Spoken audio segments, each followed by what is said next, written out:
Bem, nós vamos abrir agora a palavra para que vocês façam perguntas. Para muitos é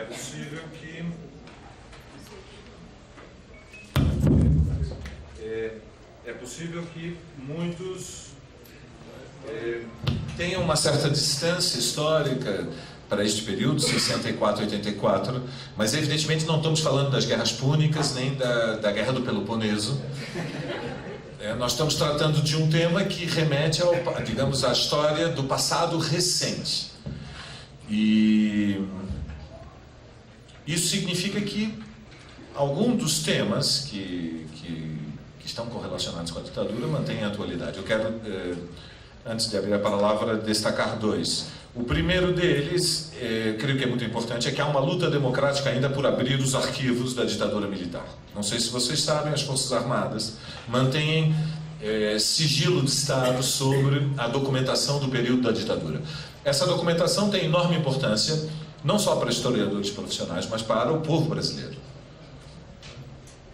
Tem importância para o povo brasileiro porque há boas razões para acreditar que nos serviços de informação do Exército, da Marinha e da Aeronáutica existem papéis que oficialmente comprometem o alto comando das Forças Armadas com a prática de crimes que não são crimes políticos. Então, queria, em primeiro lugar, então, destacar este elemento. Do ponto de vista jurídico, é uma questão, inclusive, para depois o Ricardo comentar. Há uma diferença entre crimes comuns e crimes políticos. E, evidentemente, a prática da tortura como um método sistemático de interrogatório, como foi utilizada em larga escala, pelo menos até 1978 no Brasil, e intensamente entre 1969 e 1977, ela dificilmente pode ser caracterizada como um crime político. Na verdade, uma parte do aparelho de Estado ocultou na sombra, mas é razoável presumir que haja rastro em documentos, ocultou na sombra a construção de um instrumento de repressão especializado em destruir fisicamente e moralmente as pessoas. Destruir fisicamente e moralmente as pessoas não é um crime político. A impunidade deste tipo de ação, evidentemente, é uma infâmia, é um escárnio não só contra as liberdades democráticas, mas contra todos os direitos civis que fundamentam a vida civilizada.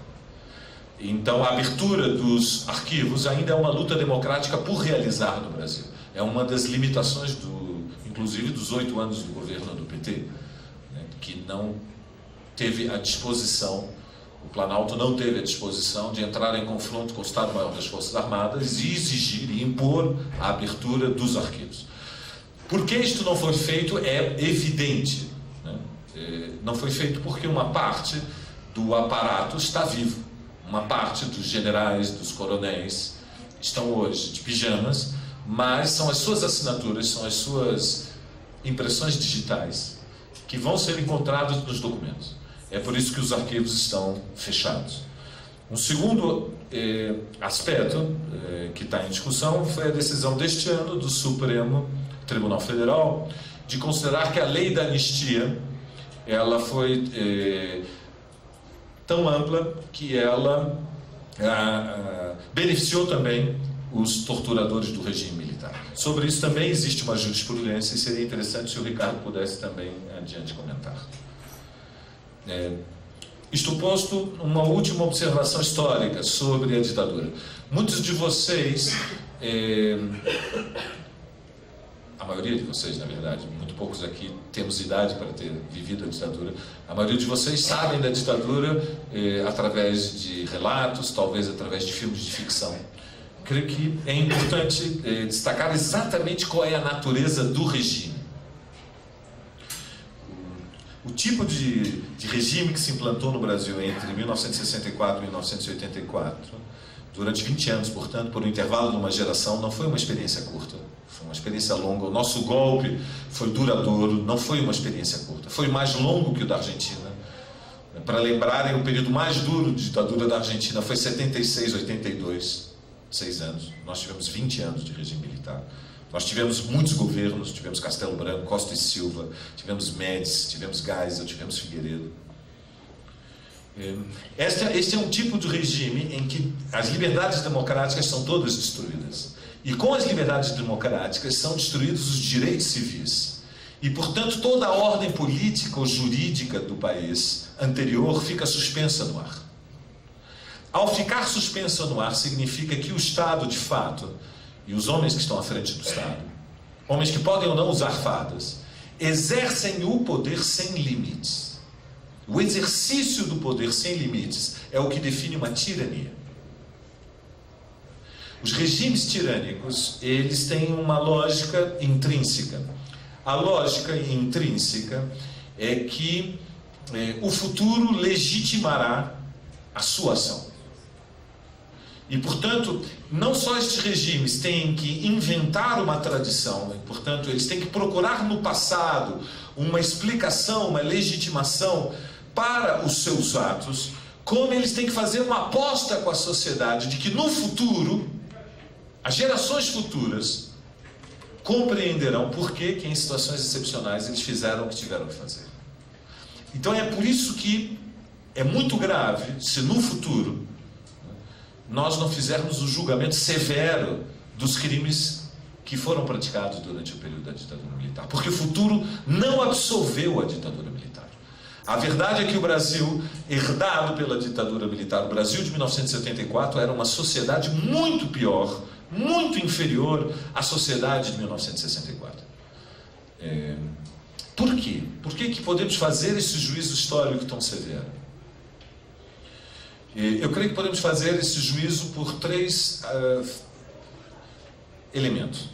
O primeiro elemento: a sociedade brasileira de 1984 era ainda uma sociedade mais desigual do que ela em 1964.